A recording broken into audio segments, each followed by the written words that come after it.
오늘이 우리 기독교에서 제일 중요하게 생각하는 절기인 부활절이죠. 하나님의 아들로 오신 예수께서 십자가에 죽으시고 죽음의 권세를 부수고 부활하신 날이라고 기념하는 날입니다. 예수님이 십자가에서 몸을 찢기시고 죽으심으로써 내 죄가 용서되었다는 것을 믿으면은 나도 예수님처럼 부활할 것이다. 그런 약속을 기념하는 그런 날이 아닌가 생각이 됩니다. 내가 죽음의 권세로부터 해방될 수 있으면은 모든 걱정으로부터 해방될 수가 있겠죠. 내가 죽지 않는데 뭐 죽음하고 나하고 관계가 없으면은 근본적인 불안으로부터 내가 해방된다고 할 수 있을 것입니다. 그래서 이제 부활절을 기쁨과 행복을 보장하는 그런 절기라고 기독교에서는 말을 합니다. 이 부활을 설명하는 그려주는 그 말씀이 사도신경이라고 할 수 있겠죠. 사도신경에서는 이렇게 말합니다. 성령으로 잉태하사 동정녀 마리아에게서 나시고 본디오 빌라도에게 고난을 받으사 십자가에 못 박혀 죽으시고 장사한 지 사흘 만에 죽은 자 가운데서 다시 살아나시며 하늘에 오르사 전능하신 하나님 우편에 앉아 계시다가 저리로서 산자와 죽은 자를 심판하러 오시리라. 저희 교회에서는 사도신경을 외우지 않습니다만은 이제 아주 중요한 신앙 고백을 할 수 있는 사도신경에서 이렇게 말씀하신다는 겁니다. 이 사도신경의 고백에 의하면은 예수님은 출생에서부터 우리와 다르게 성령으로 말미암아 태어나신 분이고, 그리고 남녀 관계에 의해서 태어나신 분이 아니라 처녀의 몸에서 태어나신 분이다. 그렇게 고백을 하고 있습니다. 그런 분이 사람에게서 고난을 받아 죽죠. 그리고 죽은 자 가운데서 죽음의 권세를 이기고 일어나셔서 하나님 우편에 앉아 계시다가 산자와 죽은 자를 심판하러 다시 오실 것이다. 그렇게 고백을 하고 있습니다. 하여튼 그 십자가를 통해서 예수님이 죽음을 이기시고 부활하셨다. 그런 말씀이죠. 그 죽음을 통과해서 부활의 그런 신비 속으로 들어갔다. 그런 설명입니다. 그 예수님을 잘 알고 이제 그 예수님을 스승으로 구주로 섬기는 제자 중에 하나가 성령의 감동을 받아 쓴 책이 고린도후서, 사도 바울이 쓴 고린도 있습니다. 그 고린도후서에 이렇게 말합니다. 만일 땅에 있는 우리 장막집이 무너지면 하나님께서 지으신 집 곧 손으로 지은 것이 아니요 하늘에 있는 영원한 집이 우리에게 있는 줄 아느니라. 참으로 우리가 여기서 탄식하며 하늘로부터 오는 우리 처소를 드립기를 간절히 사모하노라. 그런 고백을 하고 있습니다. 바울의 이 말에 의하면은 지금 있는 내 집, 이 육신이 무너지고 하늘에 있는 영원한 집으로 옮아가야 된다는 것이죠. 그리고 옮아가기를 간절히 사모해야 된다. 그렇게 말씀하는 것은 올라갈 수도 있고 안 올라갈 수도 있다. 올라갈 수도 있고 안 올라갈 수도 있다. 그렇게 생각이 되는 것이죠. 그리고 또 사도신경에서는 부활하신 예수께서 다시 오시면 심판하기 위함이다. 그렇게 말씀합니다. 그러니까 이 세상에 살면서 우리가 한 행동과 말을 두고 부활할 수 있는지, 부활의 은총 속으로 들어갈 수 있는지 없는지를 판단하기 위해서 예수님이 다시 오신다. 그런 뜻이죠. 그러니까 내가 하는 한마디 말이나 한 행동이 영원한 삶과 죽음을 가르는 굉장히 심각한 말이 되는 것이죠. 잘 살아야 된다. 진짜 조심해서 살아야 된다. 그런 생각을 들게 합니다. 하여튼 간절히 사모해야 되고 또 심판하러 오실 것이니까 그 심판에서 내가 지옥으로 떨어질 수도 있고 또 천국으로 떨어질 수 있는 그런 가능성이 있다고 생각될 수밖에 없죠. 이런 가르침들이 우리 상식하고 맞아요. 그리고 이 세상에 살고 있는 우리 생각이 그럴 것 같아. 맞는 것 같아. 인과응보의 법칙을 벗어날 길이 없는 것이죠. 우리 상식적으로는 그렇지 않습니까? 그렇죠? 우리 삶은 지금 우리가 매일 살아가는 삶은 뭔가로부터 떨어져 있는 것 같아. 그러니까 생명의 근원과 하나님, 생명의 근원인 하나님으로부터 떨어져 산다는 그런 생각이 나도 모르게 내 무의식 중에 있고, 그리고 내가 완전하지 않다는 그런 생각을 내가 의식적으로는 하지 않지만 무의식적으로는 하고 살죠. 그래서 살면서 우리가 죄책감과 불안감으로 시달리지 않는 장소와 때가 없습니다. 꿈속에서도 시달리고 그냥 눈뜨서도 시달리고 좀 불안해. 그리고 하여튼 죄책감이 내 마음을 가득 채우고 있죠. 예수님을 구주로 영접해서 그의 십자가에서 내 죄가 용서되었다는 것을 믿으면은 믿고 죽으면은 천국 간다. 그렇게 말씀을 해요. 하여튼 잘 살다가 내 죄가 예수님 십자가에서 다 사라졌던 것을 믿은 구원의 확신이 있으면은 죽으면 천국 간다. 그렇게 이야기를 하죠. 이제 이 말의 문제는 지금 이제 그 교회 가르침의 문제는 내 죄가 무엇인지 잘 다가오지 않아요.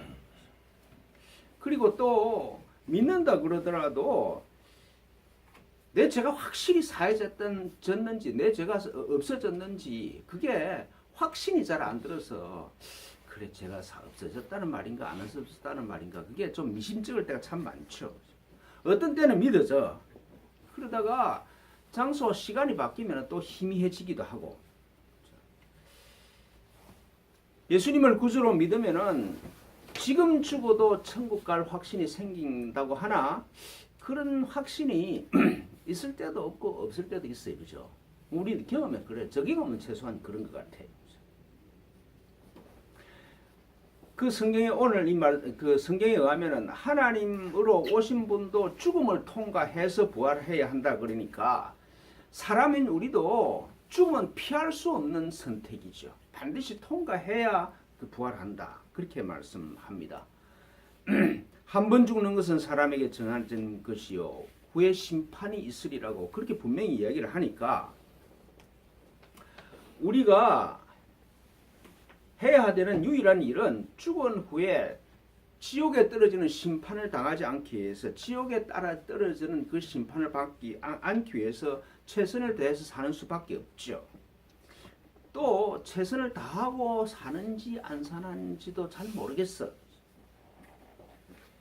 그러나 아무리 불안하더라도 내가 최선을 다해서 난 죽은 후에 심판을 받지 않으려고 열심히 노력하고 사는 방법 외에 다른 방법이 없는 거잖아요. 이런 그 얘기들은 우리의 상식이나 교회 가르침이나 성경의 일부에도 기록하고 있으니까 모두가 일치하는 것 같아요. 여기는 뭐 죽고 심판을 받고 죄 해결되지 않으면 문제가 심각하다는 이런 견해를 벗어날 수가 없죠. 그런데 이제 그리스도로 깨어나신 예수님께서 과연 이런 말씀을 하셨을까? 그걸 다시 생각을 해봐야 된다. 저는 그렇게 생각을 합니다. 오늘 본문의 말씀이 그래요. 예수님은 자기를 소개하면서 나는 아브라함이 태어나기 전부터 내가 있느니라 그렇게 말씀을 하세요. 한국말로는 그런데 영어로 하면 더 분명해져요. Before Abraham was born, I am 이렇게 얘기를 합니다. 그러니까 본문의 문장은 과거인데 지금 현재 문장은 이건 현재예요. 현재. 그러니까 우리 상식적으로 생각하고는 더 대과거를 현재라고 그러고 과거를 과거라고 표현하는 그런 문법에 맞지 않는 그런 말씀을 하고 계시는 거예요.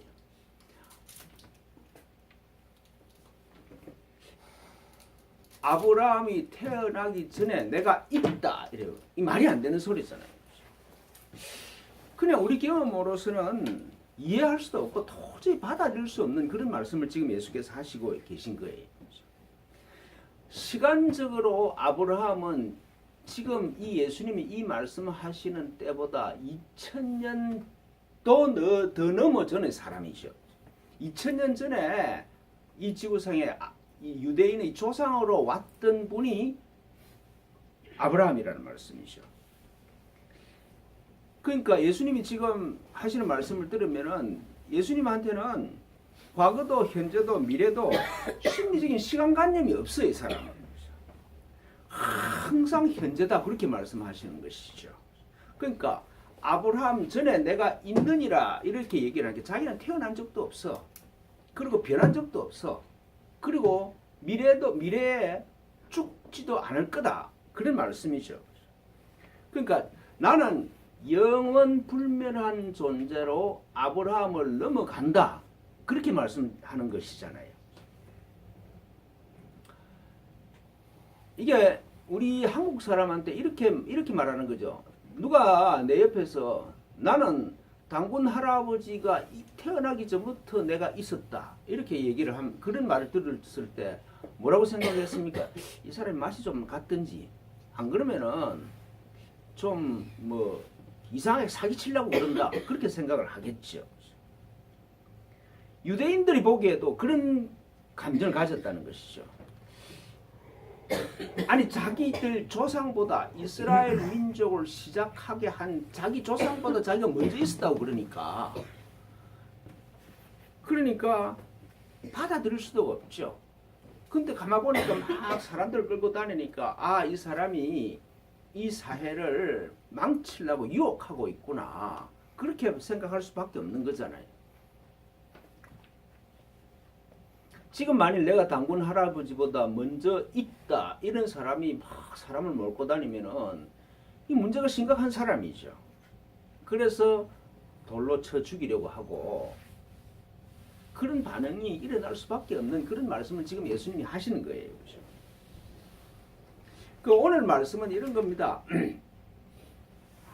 너희가 내 말에 거하면 참으로 내 제자가 되고 진리를 알지니 진리가 너희를 자유롭게 하리라 하는 그 예수님의 말씀으로 말미암아 일어난 논쟁의 결론이 오늘 말씀이죠. 우리는 아브라함의 자손으로 종이 된 적이 없는데 뭘 자유를 얘기를 하느냐. 근데 예수님이 지금 하시는 말씀은 진리를 알아야 참으로 자유롭게 된다. 그렇게 선언하시는 말씀입니다. 근데 우리가 살면서 알아야 될 진리가 뭐라고 생각하세요? 내가 알아야 될 유일한 진리가 무엇일까? 그죠? 우리가 살면서 알아야 될 유일한 진리는 내가 누구냐를 깨닫는 것이죠. 내 정체성이죠. 내 정체성이 어디 있느냐 하는 그거 외에 내가 알아야 될 게 없죠. 예수님은 자기는 하나님의 아들 그리스도라는 정체성이 위에 확실히 섰어. 그것처럼 우리도 내가 하나님의 아들 그리스도라는 것 외에 깨달아야 될 것도 없고 또 알아야 될 것도 없어. 그게 예수님처럼 나한테도 유일한 내 정체성이고 알아야 될 유일한 진리야. 그러니까 예수님을 스승으로 삼으면서 제자로 따라다니면은 이 진리가 나한테 온다는 거잖아요. 하나님의 아들 그리스도라는 내 정체성이 남이 하는 말이 아니라 내 안에서 튀어나온다는 것입니다. 내가 하나님의 아들 그리스도이면은 이 우주에서 나를 제약하거나 불편하게 하거나 나를 자유롭지 못하게 하는 것은 전부 사라진다 이런 말씀입니다. 시간 안에 태어나거나 공간 안에 태어나서 없어지거나 변하거나 움직이지 않아. 내가 하나님의 아들 그리스도라 그러면은 변하고 죽는 그런 존재가 아니다 말씀이죠. 하나님이 변하거나 죽는 존재를 만들어 놓고 그게 내 아들이고 참 내가 너를 기뻐하노라. 그렇게 말씀하셨을 리가 없는 것이죠. 그러니까 그리스도는 어제도 그리스도고 오늘도 그리스도고 내일도 그리스도야.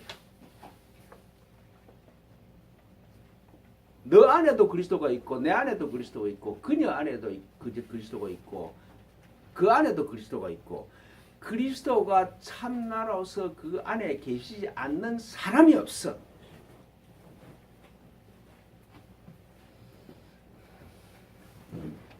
그리스도는 하나님으로부터 왔기 때문에 시작도 없고 끝도 없어. 시간과 공간을 초월한 분으로서 그리스도 안에 시간과 공간이 있지 그리스도가 시간과 공간 안에 있지 않아. 제가 자주 말씀드렸다시피 세상이 그리스도 안에 있지 그리스도가 세상 안에 있지 않는다는 말씀이죠. 세상은 그리스도가 계시다는 걸 드러내는 통로는 되어도 세상이 그리스도를 바꾸거나 없앨 수는 절대로 없는 법이에요. 예수님을 따라다니면 그걸 안다는 거잖아요. 예수님의 제자가 되면은 내가 하나님의 아들 그리스도야. 내가 하나님의 아들 그리스도로 깨달으면은 그리스도임을 아는 순간에 나를 부자유스럽게 할 수 있는 것은 어떤 것도 있을 수가 없어. 삶과 죽음도 넘어가 있어. 아니 내가 시간과 공간 밖에 있는 존재인데 삶과 죽음은 없는 것이죠. 태어난 적도 없고 변한 적도 없고 죽는 존재가 아니야.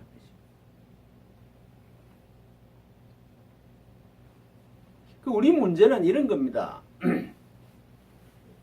내가 그리스도라는 사실을 잊어버렸어. 근데 잊어버렸다는 사실을 내가 또 잊어버렸어. 그러니까 내가 처음부터 그리스도일 수가 없게 되어버렸어요. 아니 잊어버렸다는 사실 자체를 잊어버렸기 때문에 원래 이 사실은 없던 게 되어버렸다 이 말씀이죠. 그래서 내가 그리스도임을 잊어버렸기 때문에 내가 만든 세상에서 내가 스스로 만든 세상 안에서 내가 살게 된 것이죠. 내가 만든 세상 안으로 들어오면은 보이고 들리는 세상 안으로 들어오면은 어두운 곳이 있고 밝은 곳이 있고 죽음이 있고 삶이 있고 위가 있고 아래가 있고 왼쪽이 있고 오른쪽이 있고 상대 세계가 그냥 쫙 벌어지죠. 그렇죠? 보십시오. 뭐 어젯밤에 있었고 오늘 낮에 있고 그죠?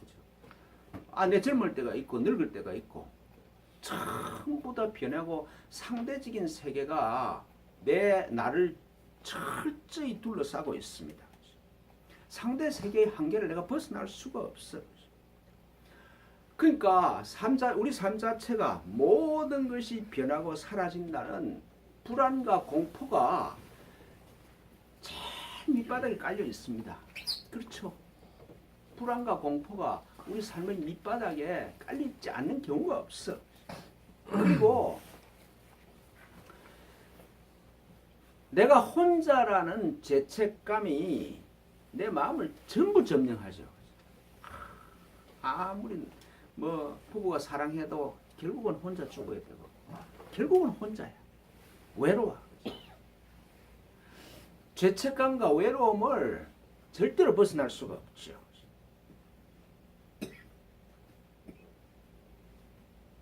이게 내가 그리스도라는 정체성을 잊어버렸기 때문에 생긴 꿈이다 이 말씀이죠. 꿈속에서는 내가 꿈을 꿀 때는 꿈꾸는 나를 잊어버리기 때문에 꿈이 진짜가 되어버려. 그것처럼 내가 그리스도라는 걸 잊어버렸기 때문에 내 보이는 이게 진짜가 되어버렸어. 사람은요 자기 마음 안에 있는 걸 없다고 할 수가 없어. 내 마음에 저 사람 미워. 그 미움이 없다고 할 수 없지. 내가 내 마음 안에 있는 걸 내가 없다고 그렇게 할 수 있겠습니까? 내 마음에 있는 걸 밖에서 발견을 합니다. 내 마음 안에 있는 걸 밖에서 발견하고 누구도 부인할 수 없는 객관적인 사실이 있다고 확실히 믿고 살죠. 우리는 내 마음 안에 있는 걸 투사해가지고 밖에서 발견해서 아 이게 진짜구나 이게. 그렇게 생각하고 살지 않을 수가 없는 것이죠. 그걸 보면은 그래서 내 마음 안에 있는 걸 밖에 만들어 놓고 밖에 있는 게 진짜로 있으면은 이제는 그 밖에 있는 상황이 내 인생을 결정한다고 생각할 수밖에 없잖아요. 그렇게 살 수밖에 없지 않습니까? 그렇죠? 모든 게 이걸 다 증명을 하고 있어. 모든 사람이 다 상황 속에서 현실 속에서 막 휘둘리면서 살아. 운명이 나를 결정하는 것 같아. 또 이게 과학적으로도 그렇다고 그래요. 그렇죠? 객관적인 실제 세계가 내 밖에 있고 서양의 물리학적인 과학에 의하면은 전부 다 이 내가 지금 보고 듣는 이게 전부 다 진짜야. 실제 하는 세계야. 그죠? 아니 의자에 탁 앉으니까 편하고 이 의자가 없다는 게 말이 안 되는 것이죠.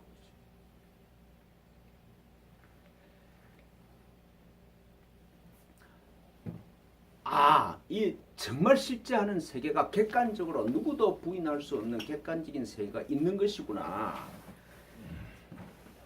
그걸 가지고 서양 과학이 열심히 연구를 해서 과학이 발전해서 이제 정말 누구도 부인할 수 없이 모든 사람이 동의할 수 있는 그런 진리를 찾아서 서양 과학이 2000년 동안 발전해서 왔는데 지금 결론이 뭔 줄 아세요? 누구도 부인할 수 없는 객관적인 실제가 없다는 것이 결론입니다. 어떤 사람도 부정할 수 없는 어떤 진리가 있다는 것, 내 밖에 있는 어떤 진리가 있다는 것이 착각이라는 것이 과학의 결론이죠. 객관적인 실체를 정말 그 우리 상식적으로 그렇잖아요. 객관적인 실체를 발견하려고 끝까지 노력을 해서 도달한 곳이 양자물리학이라고 그러는데 궁극적인 진리를 객관적인 물체를 찾아서 끝에 가보니까 객관적인 물건은 사라지고 보는 자만 남더라 라는 것이 양자물리학의 결론입니다. 서양 과학이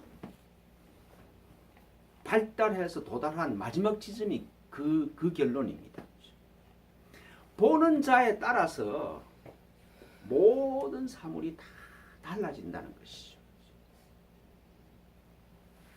서양 과학의 결론이, 인생의 결론이 일체 유심조로 끝나고 있습니다.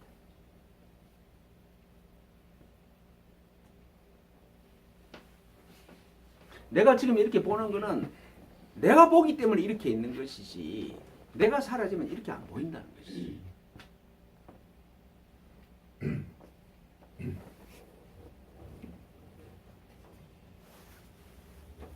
지난주에 이예인 목사님 설교하실 때 그러시대요. 파란 하늘은 빛의 반사 때문에 생기는 착각이고 흰색과 이 칼라 이 색이 이렇게 보이는 거는 내 눈이 빛의 반사를 그렇게 해석하는 것이고 실제로 우리가 이 보는 건 전부 다 에너지의 흐름인데 인간의 감각에 이게 고차로 다가오는 것이고 전부 다 기의 흐름인데 사람의 느낌으로 그렇게 실제 세계가 있다고 생각한다는 것이죠.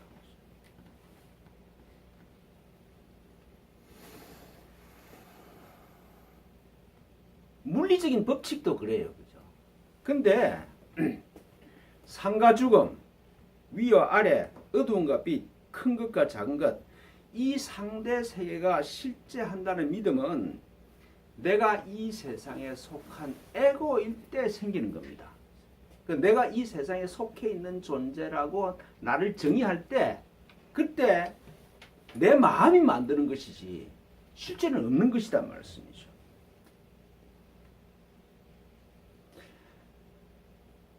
내가 이 세상 안으로 들어가면은 변하고 죽는 이런 한계를 벗어날 수가 없지. 아니 왼쪽이 있고 오른쪽이 있는데 이게 없다고 절대로 그럴 수가 없다는 말씀이죠. 내가 이 세상 안에 있으면서 내가 이 세상을 벗어날 수가 있다. 내가 이 세상에 있는 에고라고 이 세상에 있는 사람이라고 나를 생각하면서 이 세상을 벗어날 수가 있다. 절대로 없지. 그래서 성경에서도 죽고 나서 천국 간다 그런 소리를 하는 거예요. 죽고 나서 천국 가는 것이다. 근데 예수님이 과연 그 얘기를 하실까? 아니죠. 나는 아브라함이 태어나기 전에 내가 있다. 시작된 적도 없잖아요. 시작도 없어. 죽음도 없어. 상과 죽음을 넘어간 존재라. 그 예수님 지금 분명히 그렇게 말씀하시잖아요. 내 정체성이 하나님의 아들 그리스도라면은 보이고 들리는 모든 것이 변합니다. 현대과학이 주체가 변하면 객체도 다 변한다고 얘기하는 것처럼 내가 이 세상에 사는 사람이 아니라 하나님의 아들 그리스도라고 하면 보는 시각이 전부 바뀌어버리죠.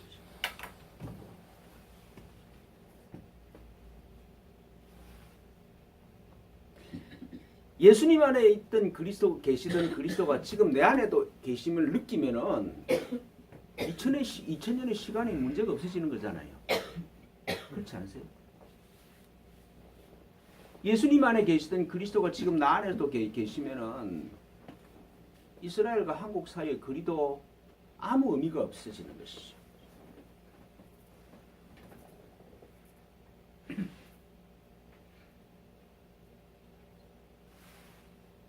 죽음이라는 건 내가 그리스도가 아닐 때 그때 그게 진짜로 느껴지는 것이지.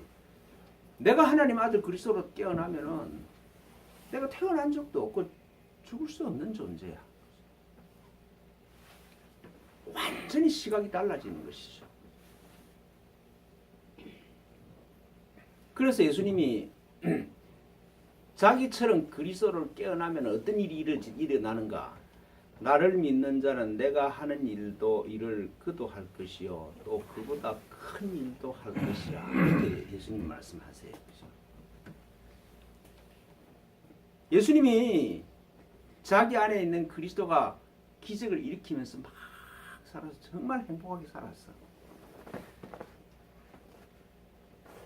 자기처럼 그리스도로 깨어나면은 너희들 안에도 그리스도가 나한테 한 것보다 더 큰 기적을 일으키면서 일을 하실 것이다.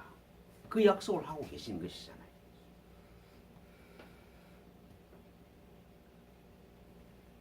부활이라는 건 내 죄가 사라졌음을 믿고 죽고 나서 일어나는 일이 아니라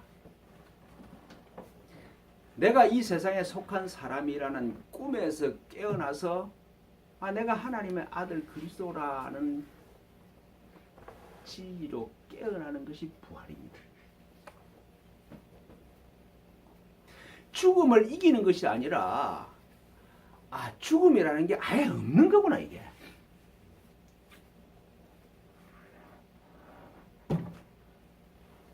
심판을 받아야 되는 것이 아니라 심판이라는 건 없는 거야 이게.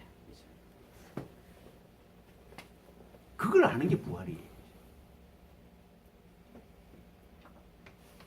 죽음이 있는데 내가 죽음을 이길 수 있다. 그거 사기고 거짓말이죠.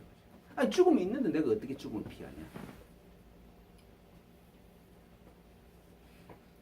근데 하나님 안으로 들어가면은 시간도 없고 공간도 없어. 시간도 없고 공간도 없으면 변함도 없고 삶과 죽음도 없죠. 원래 없는 거야.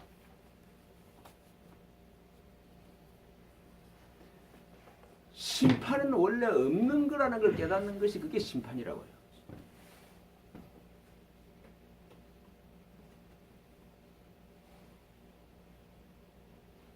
다시 한번 죽음이 있는데 내가 죽음을 이길 수 있다. 그 거짓말이잖아요. 죽음이라는 건 원래 없는 거구나 이게.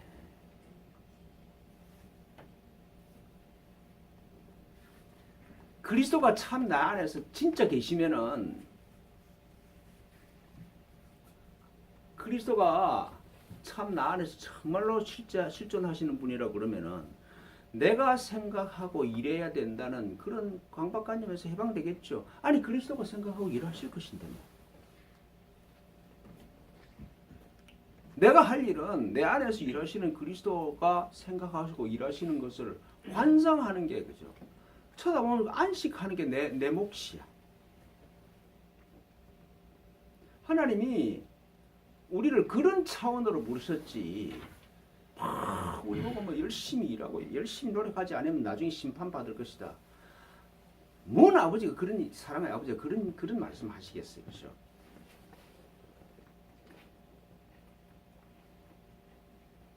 부활은 죽음을 이긴 후에 일어나는 사건이 아니라 지금 여기 사건. 부활은 지금 여기서 나를 기다리고 있는 사건이라고요. 뭐 큰 일이 일어나야 부활이 있는 게 아니라, 내가 그리스도네? 내가 그리스도이기 때문에 그리스도한테 말씀만 드리면 되네? 어떤 문제든지 좋아. 뭐 건강의 문제든지 무슨 뭐 돈의 문제든지 뭔 문제든지 그리스도한테 얘기하면은 해결되네 이게. 불가능은 없어. 예수님 생애도 그러잖아요. 중풍병자도 일으키고 죽은 자도 살리는데. 병과 아픔과 상과 죽음은 내가 세상 안에 있는 사람이라고 나를 정의할 때 생기는 것이지 그리스도한테는 그게 없다 이 말씀이죠. 부활은 지금 여기서 내가 어떤 처지에 있든지 지금 여기서 나를 기다리고 있는 신입니다.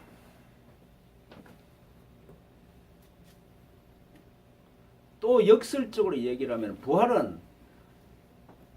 부활이 필요 없다는 깨달음이 부활이에요.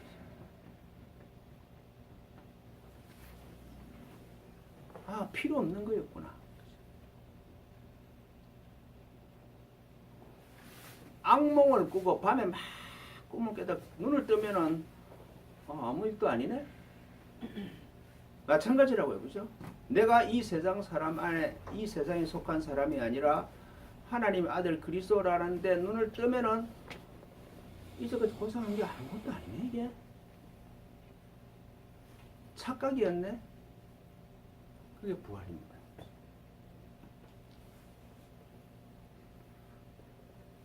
하여튼 내 말이 마음에 다가오는 사람은 복이 있을 겁니다. 아멘. 아멘. 기도하겠습니다.